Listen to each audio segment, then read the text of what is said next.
Hello, everyone, and welcome to Southeast Iowa Union Prep Sports Plus, powered by Fairway Food Stores. I'm Andy Krutzinger. This is Hunter Moeller. And we got Peter Camp on the ones and twos, as always. And as you see in my screen, it's a little cloudy outside, a little dreary outside. I'm wearing black. Context clues say that we have to start the show with some bad news. Heartbreaking, actually, world-changing news. And to give this bad news, I will turn it over to my co-host, Hunter Moeller. Hunter, we start this episode with a heartbreaking announcement. Go ahead. Yep. The heartbreaking news, which, I don't know. At least I'm not dying or anything. This will just be my last show. Actually, when you watch this video, when you're watching this this presentation, this iteration of the show, it will be my last day. So Thursday. So tomorrow. But yeah. It's all good. It's all good. I mean, other than me leaving, I guess that's the saddest thing, but nothing negative to say. Nothing negative to say. Hunter has been on this journey of leaving us for just like a couple weeks now. He's already done his exit interview. And nope, I have not. you do it later? Yeah, I have to do it. I have to do it on Thursday. On Thursday. You know what you should do during your exit interview, Hunter, is like every second question you should just turn it into a Fairway ad. You think so? Like, yeah, the one thing that always made it worth it was Fairway Food Stores, and then just go with it. Like your exit interview is sponsored by Fairway. That'd be so funny. That would be funny. So Hunter's here for his last show. He's not moving. He's going to be in town. Probably still see him all the time, but I'll probably still be at games. Yeah, he'll be as a fan. It'll be fun. Except now, now I can't get him for free. No, that is tough. You know, I always thought that it's ironic that the only people that get into to the game for free are people that are making money at the game. You know? That is kind of weird. Like anybody who's using that game to make money, like us or anybody that's like getting paid to do something, they get in free. Everybody else has to pay. It's weird. That is weird. Shout out Mark Sherby. And they and then sometimes you occasionally get looked at there that you're like oh, you're just trying to carry in a camera and say you're getting in for free sometimes when you go places that people don't know you, and you're just like, sometimes they give you flack. They're like, you got a card, and you're like, why would I lie? Why would I lie? Yeah, man, didn't somebody just gave somebody flack not too long ago? I don't remember what it was. Hunter, do you remember when we were at state football and we went together and that entire team of football players got yelled at for being too loud in the line, and then they made them stay in a single file line? That was very funny. I don't remember what team that was.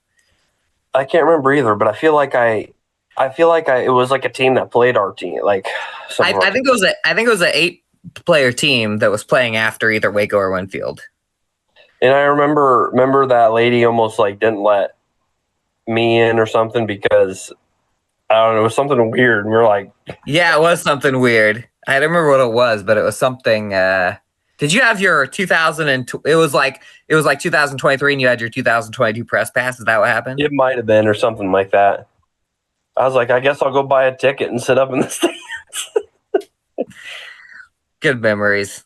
You know what? I've been doing this for like 11 years now, and I have only had someone stop me because I don't do the thing where some newspaper guys like wear their press pass, even their state press pass, which doesn't get you into regular games, but just as a way of being like, hey, I'm a press guy. There's only been a couple of times when I've really gotten stopped. One, if you are a fan of the show, you know that Maquoketa, Iowa, tried to keep me from getting into the game, even though I had a specific permission from I remember you were like, they are forever kind of like dead to you for that because they were forever. They are forever dead to me. It was also super annoying because they were hosting. It was New London's sub-state final game, I think. Yeah, it was. So there was this neutral site. Their team wasn't even playing, and they were holding like hordes of people away from the game because it was when they started doing it was right after COVID, so it was the cell phone tickets, and they were just taking everything so seriously, and it was a disaster. And yeah, I remember you came back. You're like, I hate Makoki. oh yeah, I remember. I was about to say. Remember when I told you that I had a situation just like 5 seconds ago, and I said I had a situation that was similar to that. Yeah, I'm not sure if I've complained to you guys about it. I don't know how much I should say. And it's been a little while. It's been a little while since this happened, so I won't say who it was. But I saw just say a higher up for a school that we don't cover. A higher up for a school that we don't cover. So that only narrows it down to like principal, AD, teacher, stuff like that. Just like flip out on a different media member out of nowhere for I don't know what it was, but one thing that he got flipped on was for standing on the field during a banner celebration. So that did narrow it down right there. But one of the biggest banner celebration, standing on the field to take a picture of the team that was posing with their banner. And again, I don't want to say too much. And this was at. I don't want to make any. I don't want anybody to make any assumptions about where this was, but I can tell you. Was this a softball state qualifying game? Might have been a softball state qualifying game, which I went to multiple of those. So but it was. I think I have an assumption to make. Yeah, it'd be a pretty good assumption about where this media member was. Just like, I don't want to get banned from any stadiums. So if we had this show last week, I probably would have went into more details because I was like worked up. I was like, I can't believe they did it to that guy. I have more details about that, which I won't share because I don't want this. I remember you weren't like involved in a way, like you weren't involved in any way, but I do remember said person did come up to you and were like, "Who are you, bro?" Oh, I already told you a little bit about this. Yes. Let's just say there was me and somebody else. And you're like, I cover Washington. Yeah, or whatever team I was covering. Oh, yeah, whatever team that you were watching. And then he's like, all right, well, I'm just going to go double crazy on this other guy who's more of a neutral media member. Anyway, it was wild. And that story has taken twists and turns that I won't go into today. But if you know the show, if you just keep watching, I'll go into it. Just like the Makokota thing. You just wait it out a little bit. Wait a few shows, and then I'll go into it in great detail. It was awful. Anyway, it was awful and funny at the same time, which is why I called Hunter after the game. Makes for a great story. And if I was an investigative journalist, actually, I did a little investigating. I can't go into it, but basically, long and the short, Hunter, is that the person that got flipped out on was a younger gentleman. So I contacted the people this younger gentleman worked for, just to be like, hey, just so you know, one of your guys just like somebody went ballistic on them. And I don't think that business had this younger gentleman's back as much as they should have. If this happened to Mr. Hunter Moeller in his time, it would have been a different reaction from all. Oh, I would have blown up on buddy. Yeah, I wouldn't have needed to, because Hunter would have just friggin' used his 20-pound pythons that he's got for arms. Broke that guy in half. Shout out to Hulk Hogan. I think I botched that. What 24-inch maybe? 24? I think it's 24-inch maybe. 24-inch. What a guy. By the way, not to change the subject, but man, what a last couple of weeks it's been for legendary figures dying. It really has been. Yeah, Hulk Hogan, Ryan Sandberg, Ozzy. I learned about Ozzy's death at the Perkins in Fort Dodge. Oh, it was sad. It was sad. But you know what? That's a good transition. If Ozzy Osbourne did some things on this earth, I feel like it's weird to say Ozzy Osbourne did some good things on this earth, because he did kill that bat in Des Moines, and he did have the show The Osbournes, which I used to watch, and it was trash TV at its finest, but Oh yeah.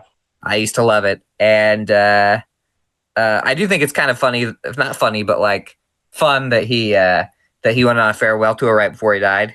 It's like, hey, I'm dying. I'm going to go on this tour. This is my actual farewell. And then he passed away right afterwards. Like, that was an appropriate timing.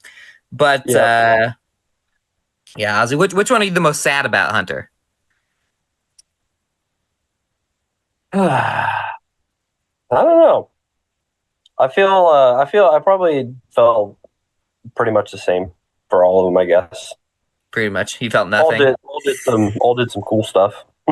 They all did some cool stuff. That's good. There's three of them. There's another. Oh, Malcolm Joel Wall Warner. Although I have seen some people be like, I have seen people online go, yeah, Hulk Hogan's dead. Woo! Yeah, people are. Yeah, I have like seen people do that too. The racist stuff, I think it was. Yeah, yeah.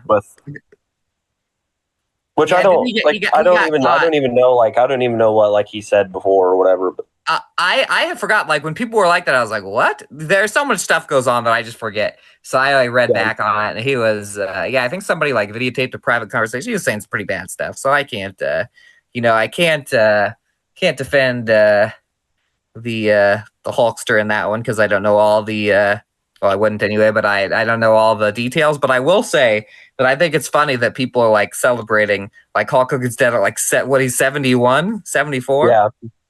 People are like, oh yeah, guy only lived to be in his 70s. Like, we got him. It's like, he did steroids for the entirety of his life and he lived in the 70s. Like, I don't think that's really a win for the haters. I think once you hit a certain age, you can't really celebrate that somebody died if they're into their 70s. It's like, well, they lived a full life. True. So they got a favorite Hulk Hogan match? He was, I mean, when I was a little kid, Hulk Hogan was probably like favorite the number match. I don't know. 3 celebrity. Because like when I was watching, it was like right at the end of his run. But I feel like all the best matches were like in the 80s and stuff like that. Yeah, so. The old days before I was even born. I was born in 90. He was a bad guy for when we were. I mean, he was NWO, so he was a villain for most of my like real watching time. Which is crazy. He was great. He was a great villain. He was a great villain. He was a great hero. A lot of people can't say that. Yeah, because they flipped him. Yeah, they flipped him. He became what do they call it? He was a heel, and then he became the good guy. Face is good and heel is bad. So he had a heel. He became a heel. He beat up the Macho Man. One of my favorites. I've got a Macho Man. My kids got me like a Macho Man stuffy one time for my birthday. I need to find it. It's sweet. It was regular Macho Man. It wasn't NWO. But anyway, yeah, great stuff. I remember I was glued back in it's called WCW when he was in the NWO. I was glued. I would watch every Monday night. WCW was electric. Yep, Goldberg and Sting, two of the guys that he fought against. So shout out Ric Flair. Shout out Ric Flair for people like were saying rest in peace to him like 6 years ago because he was like 99% dead or something like that. Mm-hmm. Now he's outliving everybody. So shout out to that guy. Anyway, so rest in peace, all those guys. We would dedicate this show to the memory of the celebrities who passed away, but obviously we can't because we have to dedicate the show to Hunter. So we can't do that. But you know what we can do? I think that was a good A block. We're gonna go to commercial. We're gonna come back and we're gonna talk softball, baseball, a recap of the one of the craziest weeks in Southeast Iowa Union sports history. How's that for a teaser? We'll be like back. That.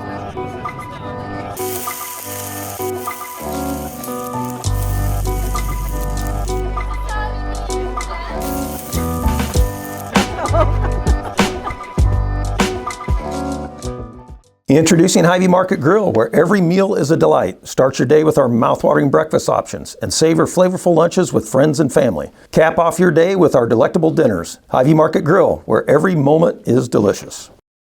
The Connie and Amanda team is dedicated to giving back to our community by actively engaging with our clients, businesses, and the public. When it comes to helping you find your next home, investment, or commercial space, the Connie and Amanda team is here for you.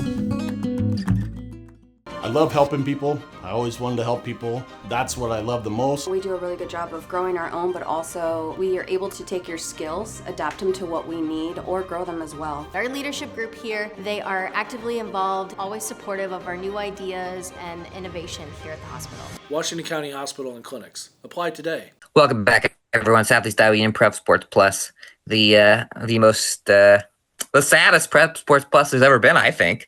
Hunter, do you remember any other shows that were just sad, that we were just upset about? There's that one where I almost passed out. I mean, I guess you could say when anybody else left. Which really, that's right. We had to say which about was really what Nick and and yep, I knew you're Nick. No, and, it was Nick and Alex. Sorry, Alex, I had the name right on my brain, but I just realized how funny it would have been. And I know that there are templates. Maybe I could still tweet this out, maybe not.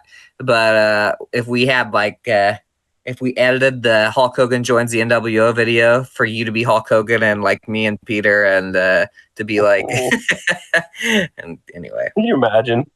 I don't know if that'd be a funny video. I bet you could probably make it pretty easily these days. Oh yeah, for sure. I bet you probably just literally like throw a picture of a face. You could probably just have AI do it, and then there you go. Probably. By the way, that would be a great tribute. This is very random, but did either of you happen to watch South Park's latest first episode? No, but I plan on it, and isn't it Wednesday? So they're doing another one tonight. Dude, it is wild. I want to watch it. I heard that we're back on the we're on the show right now. Yep. Yeah. We'll talk about that later. I got mixed. I got lost. I got lost in the sometimes we talk on commercial break. Anyway. Trust me, any media, this like 2 weeks without sports, Hunter.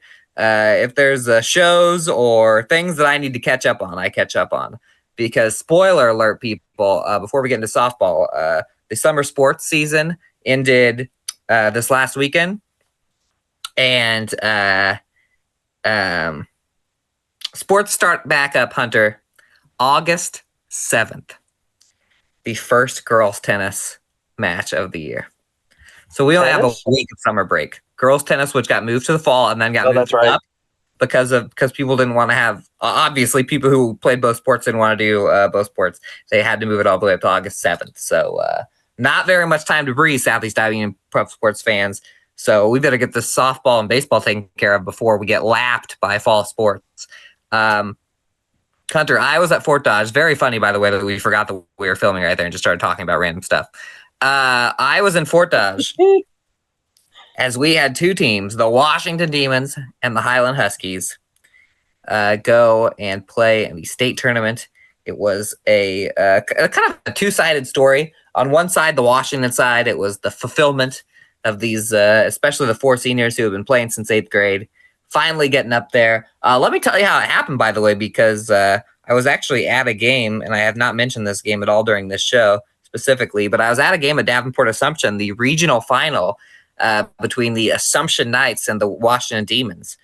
And this was a team that, well, we go to Assumption all the time to watch our teams usually get beat, Hunter. And so I get there. Let me see if I can get my notes from a long, long time ago. Washington at Assumption.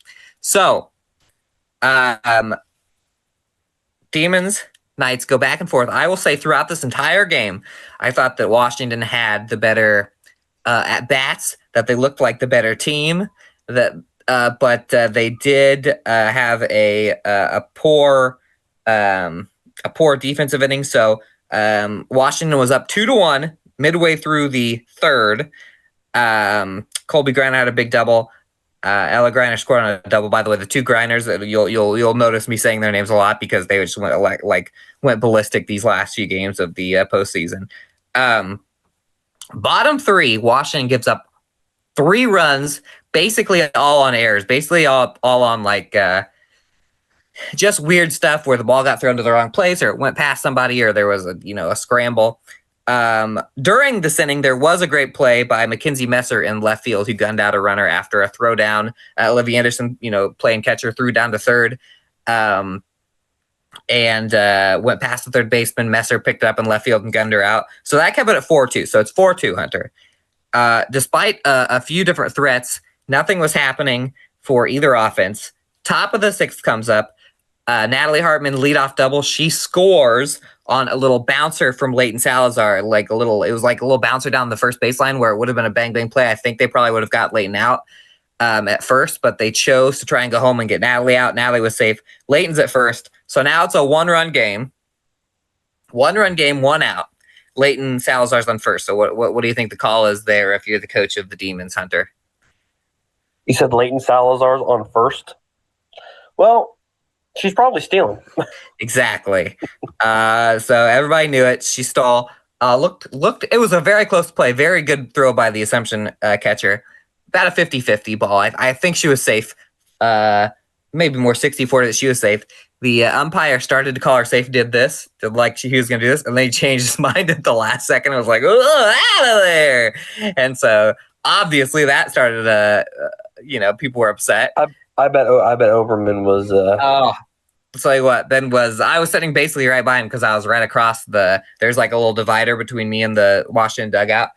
And he like skyrocketed out of his seat finally, because it was such a huge call. I mean, at the time, that's like the call of the game. Like that's the difference of the game. You're probably going to score that run and tie it up.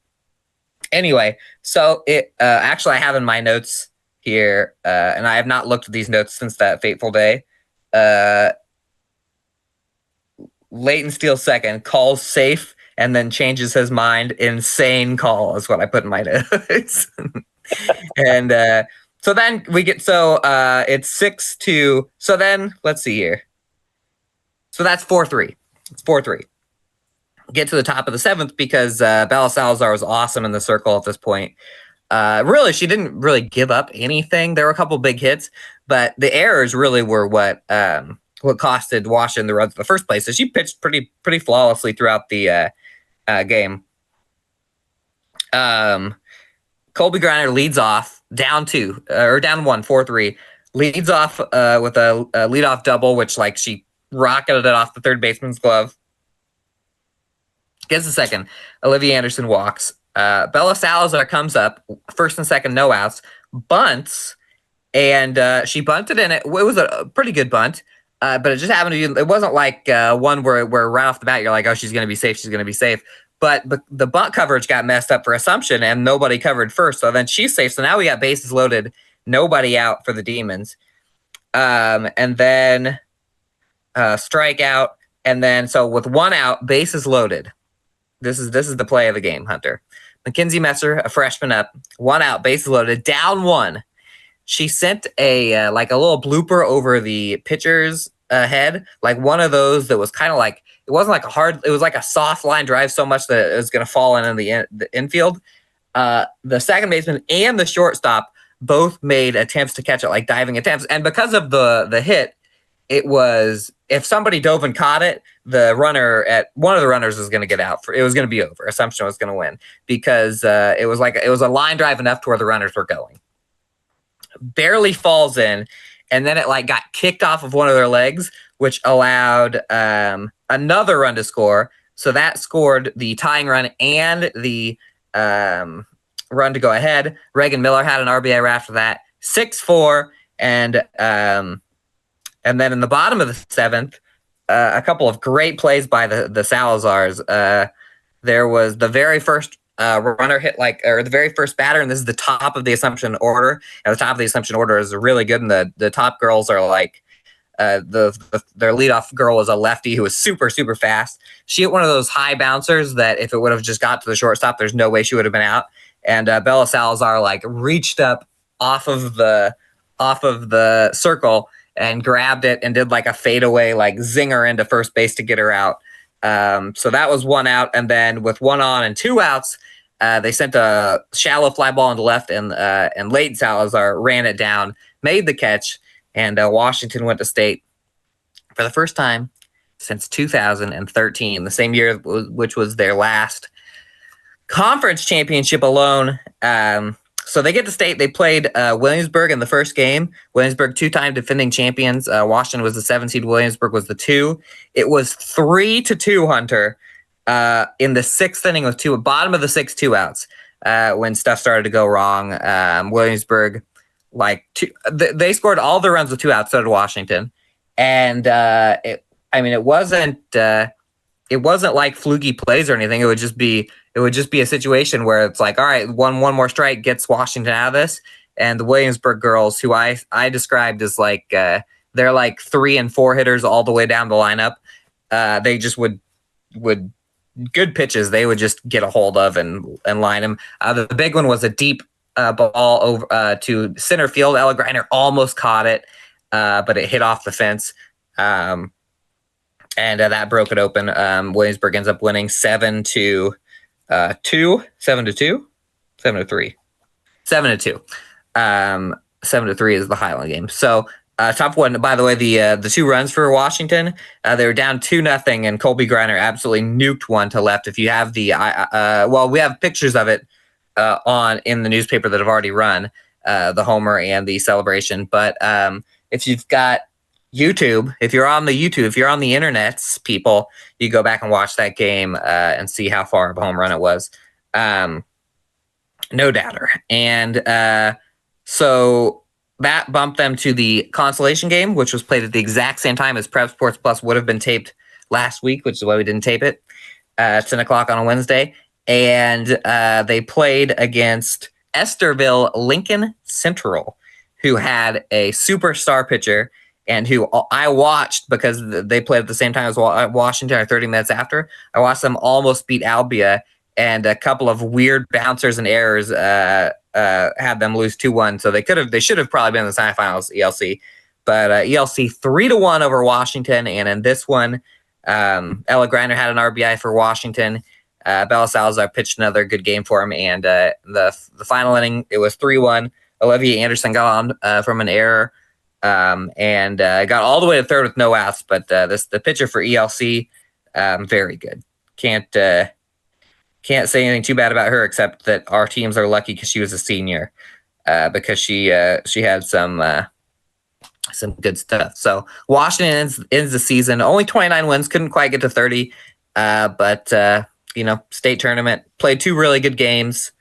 No complaints on the Demons for sure. They had, we expected them to have some fireworks this postseason with their bracket and stuff. They wiped out Central Lee in that regional semifinal, Hunter, and then some good games to follow. It's good. I'd rather have close games like that than blowouts, obviously. So you probably follow them pretty closely as well, even being back here in good old Southeast Iowa. Oh yeah, and I think the biggest thing it's cool to see that senior class because we watch them really everybody that's been there for the past 3-4 years, they really grew as a program because it for a long time it was Burlington was kind of dominating the conference, and then Washington was like a step behind them, and then past couple of years Washington has kind of jumped to the forefront, and obviously we watched them fall short last year, and so it's cool to see that senior class kind of finally get over the hump and at least get to the state tournament there. So yeah, that was. Then there's a big difference when you look back on it in the future between a group that made state and a group that didn't make state. We probably would have, if they didn't make state this year, we would have been like, yeah, the group was awesome. We always would have said, well, never made it up to Fort Dodge though, but they did. And they not only did, but they snapped once the postseason started. They snapped into a team that probably was playing good enough to where if the bounces would have worked out, that they could have beaten anybody. Williamsburg ended up winning the state championship for the third year in a row. They had a close game in the finals, but they had in that. I remember in the 6th inning of the Williamsburg game, I think that Washington had 2-3-4 up or something like that, and thinking Washington could score right here and put the pressure solely on Williamsburg, and they could have won that game. And they had chances, but just couldn't beat them there. But as I said, it's like a 2-part story because for Washington, it was like, oh, okay, like they finally got up here to Fort Dodge. Here we go. Like the fulfillment of these years. And then for Highland, they came out of kind of nowhere because we had almost, I don't want to say wrote them off, but the fact they're basically all 8th graders, he thought, Highland's a really good softball program, but I don't know that they're going to be able to, make stuff happen this year when they're so young. Highland Huskies, I don't remember if we talked about this on our show a couple weeks ago, that this game happened. I think it did. But Lily Barre, the only senior, hit a huge home run in the regional final to send the Huskies into the state tournament. I literally am trying to remember who the heck Highland played in that regional final game. It feels like it's been so long. Highland played, drum roll please. Was it Northland? Wasn't Northland. They played them in the tournament, like the semifinals. Oh, it was Iowa Valley. Oh, yeah, Iowa Valley. And Lampberg was there. And that was a wild game. By the way, fun fact about this game is that I was sitting behind the plate taking pictures, and I didn't realize I was sitting on top of like a tiny little underground wasp area, and this wasp came after me, and me, Gio from the Kelowna News, and Ben from the Central Iowa papers from the Hometown Current went 3-on-1 with a wasp for position of the prime behind home plate picture taking area, and we were turned away. We lost that battle and had to go take. We all just decided to go take pictures of other places because we couldn't kill this. This wasp was a scary hunter. Anyway, that has nothing to do with anything. You ever been stung by a wasp? It's terrible. I have. I'm a little like I swell up for sure. I avoid wasps as much as I can, and so I don't mow until like the last second where the sun's almost going down because of the wasps. I just try and stay away from them. Let's just say that. One time I stepped on a wasp. It got in between my foot and my sandal, and when I woke up the next morning, my foot was like my one foot was like 6 times as big as the other foot. It was crazy. 4th of July weekend when I was in high school. All right, so we got that. So now Highland goes to state. Of course, they get the 8 seed. They only had 17 wins. I think 17 and 12 going in. So Highland gets the 8 seed. They play Wayne, number 1 seed Wayne. So obviously the favorite Wayne, and in this game, Highland actually led the game 3-2. Not only did they lead the game 3-2, Hunter, but they had runners on pretty much all game. I mean, the Highland win game was like a crazy base running moves and close plays all the time. One thing about Highland is even if they're going against good defensive teams, and this is always true for them, because they have a bunch of fast girls and they do a lot of singles and different stuff like that. There are just so many close plays at bases, I feel, for Highland. They end up losing 7-3 against Wayne. And it was a very kind of similar story. Highland maybe made a few more defensive mistakes than Washington did in their game. But where Wayne just has so many good hitters, you just had to hope. There are certain girls that would come up for Wayne where you wouldn't even realistically be like, this kid's going to strike out. You're just like, I hope that the line drive she hits just lands in one of the gloves of one of the Highland players. And didn't quite happen. So 7-3 final there for Wayne. And then they moved on to the consolation game against New Fonda which is our last softball game there.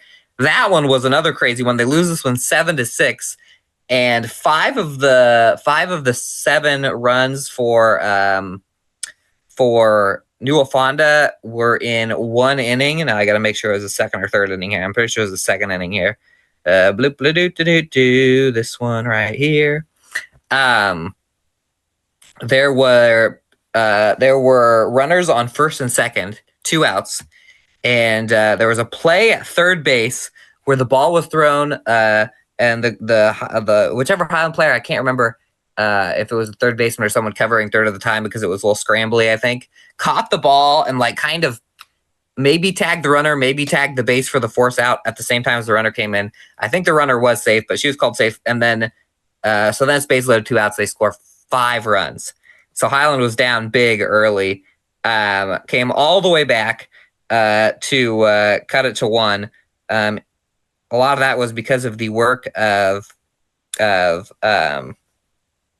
younger Prossman. Jocelyn Prossman came in to relieve Jillian Stransky in the 4th. Both those very young pitchers, both coming back next year. And she was able to hold Newell-Fonda enough to where Highland could get back into it. So on the top of the 7th, it was 7-2. Walk, steal, bunt. So there's 1 out. Walk, error, and it ends up being a bases loaded situation. Down 7-5, bases loaded, 1 out. Bouncer to home plate is the catcher dropped it to make it 7-6. So that's bases loaded. Actually, that was to make it 7-5. There's an RBI ground out, 7-6. So basically, Highland they were down 1 with 2 runners in scoring position and close out to end it. Ground out to first base, and that was it for the Huskies. So state softball, we got 4 losses, all good games. And on the Highland side, you have 1 senior. You have one senior leaving, Lily Barre. Everybody else is a Addison Prossman is the only junior, so she'll be a senior. Everybody else is a sophomore, freshman, and 8th grader, and most of those are freshmen and 8th graders. So it's almost exactly like how Washington was the past couple of years. Last year they lost a couple seniors, and then 1 senior the year before that. So basically, Highland's going to be good. Yeah, for a while. Yeah, basically Highland's going to be good. Yeah, it is. Washington, when they started to get good, it was a combination. It's like, all right, Washington's starting to get good at softball. Also, these girls have 3 years to play still. And that's what Highland is. It's like they've been to state. Mm-hmm. They've got now Barre is a big loss for your senior. But I mean, they have Stransky's only an 8th grader. They have pitching that's good enough to get them to state. Different pitchers too. It's not like they had younger Prossman come in this last game, so they don't even have to lean on just one arm. And they've just got a bunch of kids. Cameron Fink and Kinsey Roos and just kids that Sienna Bell, that every time they get up, you have to play perfect defense because they're so fast that if they just bounce it to you in the air and you don't perfectly get it and throw it over to first, they're probably already at first. And so you just do that over and over and over and over and over again. And it's a tough team to beat. So it'll be a lot tougher when they're older and they're, probably a little sharper on defense and probably maybe even a little faster. So it's going to be fun to watch those guys. They'll be our favorite going into the 1A in the region next year for sure. Mm-hmm. So that's all softball. Hunter, you have Hillcrest. We have a lot to talk about on Hillcrest. Yeah, we do. I guess we should talk about the quarterfinal first, huh? Yes, sir. Well, first off, go ahead. I was going to say I was over there in Sigourney for when they first kind of started the journey. I'm obviously taking on number 2 Sigourney and went on to upset them on their home field in a wild one, 5-4. Obviously, Hillcrest was leading for the majority of that. It wasn't until in middle late innings, 5th and 6th inning, that RBI single and a home run brought Sigourney within 1. Because Hillcrest was leading 5-1 at one point in that game for the RBI single and home run. Brought to within 1, but Hillcrest behind the arm of Seth Hours was able to hunker down and get out of that one with a massive upset. And then obviously Pekin played New London. Pekin beat New London 1-0, so that set up a little Southeast Iowa Super Conference North battle for the trip to state, which. Talking before the season, if you would have told me Hillcrest and Pekin were going to play for a shot at state, I don't think many people probably would have guessed that one. Yeah, but we almost. I cannot even remember another time where 2 of our teams played for the shot to go to state in the regional final. Almost never happens in any sport. Exactly. But that one was another down to the wire defensive, kind of decided defensively on the hill. Obviously, Pekin has a pair of fantastic pitchers in Nolan Glick and Will Adam. And Adam threw the New London game, so Glick, closed that New London game, so got the start in against Hillcrest, and then obviously Hillcrest went with Phoenix Anderson, who's been pretty stellar all season long. And that one ended 1-0. So that basically means one timely hit, one error here or there made the difference in that one. And Hillcrest gets to state with the 1-0 win over Pekin. And then jumping into the state games, obviously Hillcrest, mentioned one of those teams that not a lot of people probably expected to be there. And it says by their seeding as well, they get the 8th seed. Ended up matching up with Remsen St. Mary's, who came in with just one loss on the season, thus far before this game here. But Hillcrest Academy, showing that they might be, or that I guess they do deserve a little more praise than the 8th seed. Take down number 1 Remsen St. Mary's 3-1. Absolute gem pitched by Seth Hours in this one, and some great defensive work by the Ravens, which has kind of been we talked to Coach Hirschberger back in when they beat Saguenay, and they said defense has kind of been their reason for their success and some timely hitting, and Remsen St. Mary's knocked it around a little, but Ravens hunkered down, only gave up 1 run, and were able to get the probably one of the biggest upsets of the season in Class 1A, outside of their win over Sigourney, but 3-1 Hillcrest in the quarterfinal round against Remsen St. Mary's, and moved on to the semifinal, taking on another St. Mary's, this time Martinsdale St. Mary's, who was, I believe, I think they were the 5 seed or 4 seed. I can't remember. 4 seed. They had obviously.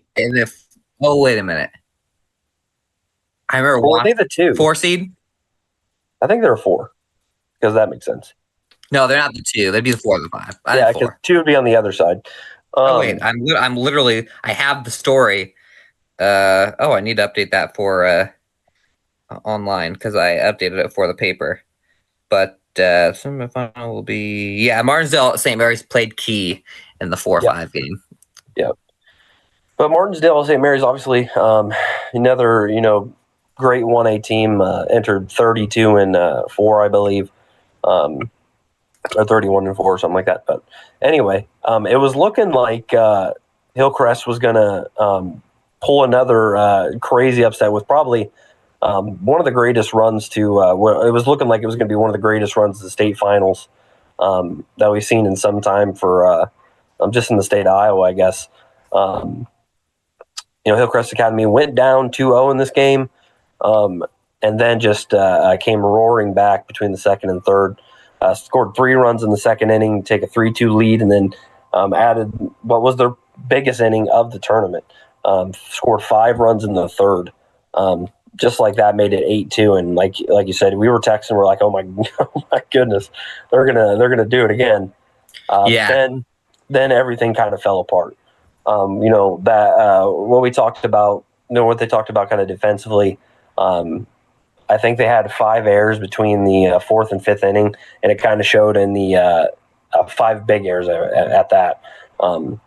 It showed him on the scoreboard for sure. Martinsdale cut it down in the 4th, scored 3 runs, so then it was 8-5. Hillcrest still in control. They've been so good at closing all year long. But then the Blue Devils score a whopping 11 runs in the 5th inning. And, Hillcrest Academy really just never had an answer after that.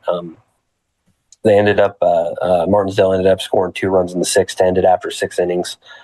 So 16 unanswered runs for Martinsdale St. Mary's against Hillcrest there to punch their ticket to the state finals, which they ended up losing to St. Ansgar. But a lot of Saints in this bracket.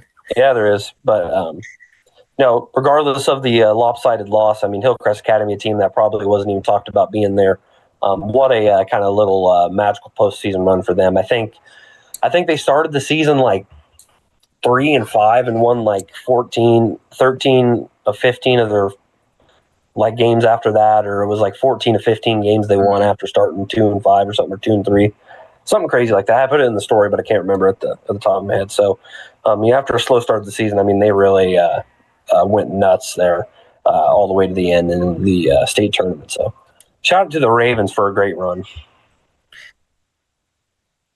Yeah, they did go nuts. And then the other thing is it's crazy because Hillcrest's offense had not really exploded in basically the entirety of the tournament. They had to grind out a win at Highland. I was there. They were down 2, and Highland had the bases loaded. I think with 1 out late in that game. They had to grind that win out. They had to grind a win out against Sigourney, kind of 5-4. They had to definitely grind out a game against Pekin.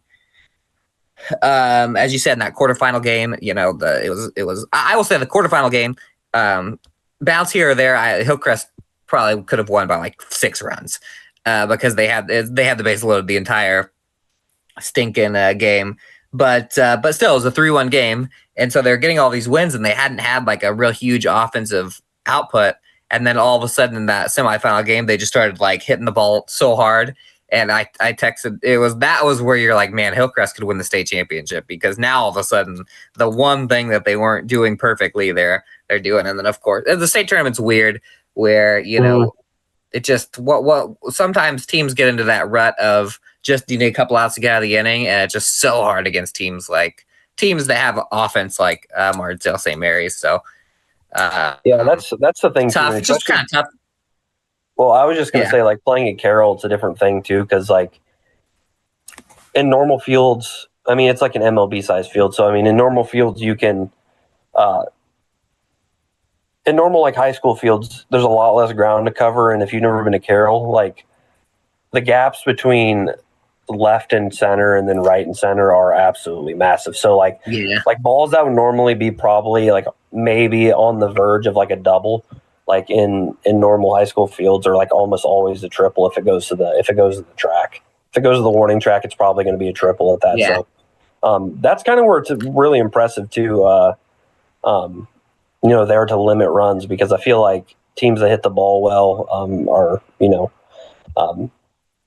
more likely to get those big extra base hits, which just random thought came in my head, but Liam Schrock did have 2 triples in that loss to Martinsdale St. Mary's. Yeah. So, and he's kind of been a big bat for them, so no surprise there. But it just shows that like runs can pile on very quick, especially at the gaps in Carroll. I don't remember. I think was that the first triple? Was that lead off of the second? Was that the lead off? That was like the first. I think they all came. They all came in like, it would have been perfect if runners were on, but it was always like the first runner to get on with that. But yeah, back in the first game, you missed the outfield, and that was a big difference because the Hillcrest outfield was basically flawless, especially Mason Bender in center field. Mason Bender made so many good plays in center. That was before the Fort Dodge game started, so I was at home watching it on the Sports Network stream. And they had the defensive play of the game, and they said it was Mason Benner. I assume there was one with the ball. Now I think that was the one run was a sacrifice fly. He made a diving catch, and they ended up showing his like 4th best catch of the game was the play of the game. So there's so many that they couldn't even find.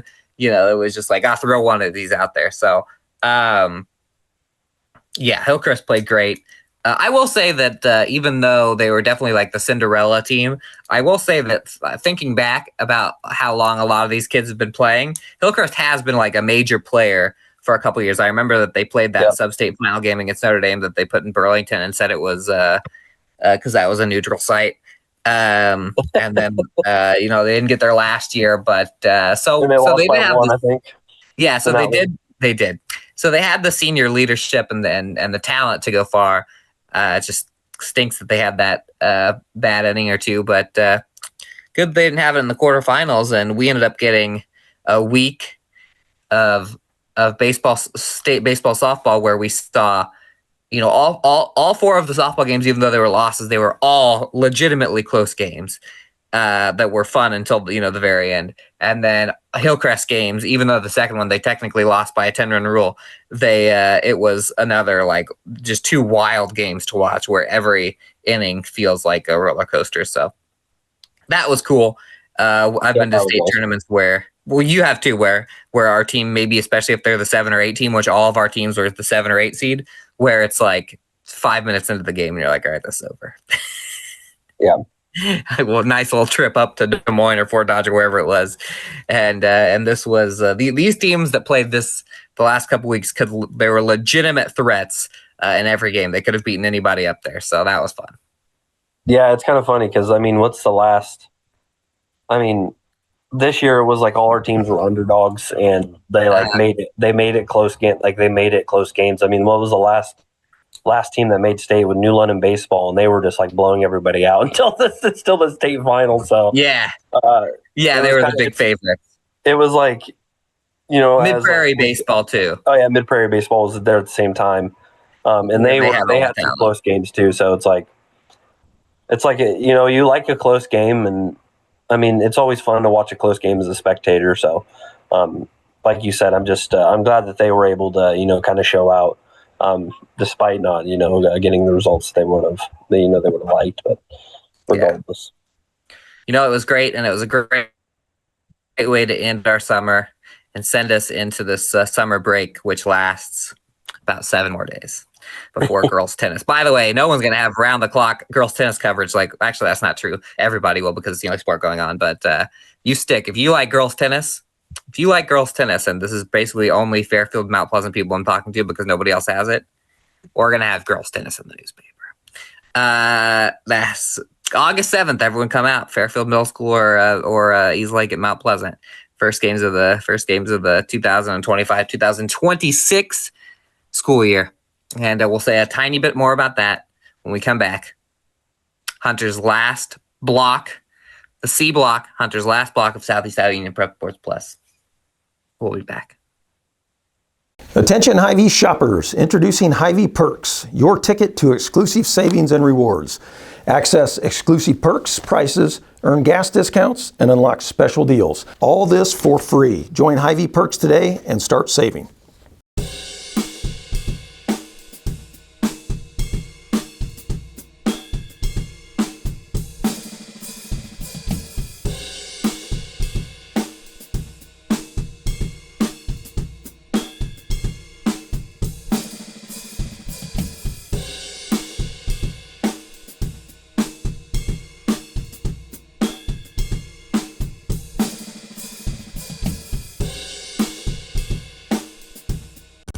At First Credit Union, we're all about making connections, like how we connect you with a flexible financing you need to install that all-season room or remodel your kitchen with a home equity line of credit.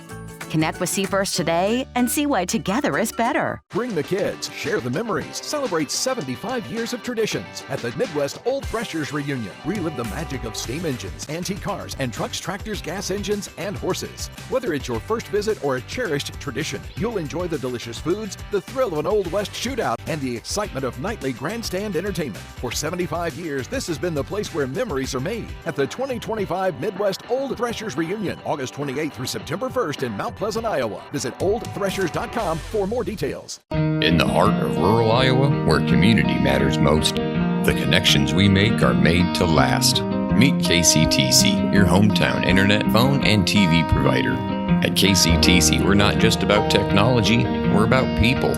Our dedicated team are your neighbors, committed to bringing you top-tier services right where you live. We believe in giving back to the community that raised us. Experience the power of a real connection with KCTC. Join us in building a stronger, more connected Southeast Iowa.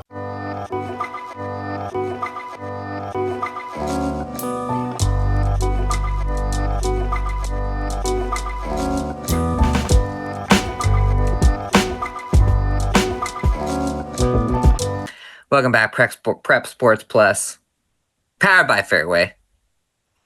And we are now into the sorrowful part of our show, where Hunter is on camera for the last time.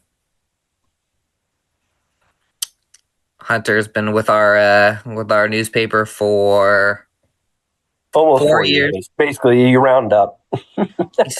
He started as a news guy for just a tiny little bit. Became the sports guy. God Before bless that, for letting me do jump over to sports. yep, life changing. He started out as I mean he there were shades of Hunter's existence on the sports page when he was in high school when I first got here. Yep, Hit a game tying three against. That's when it started.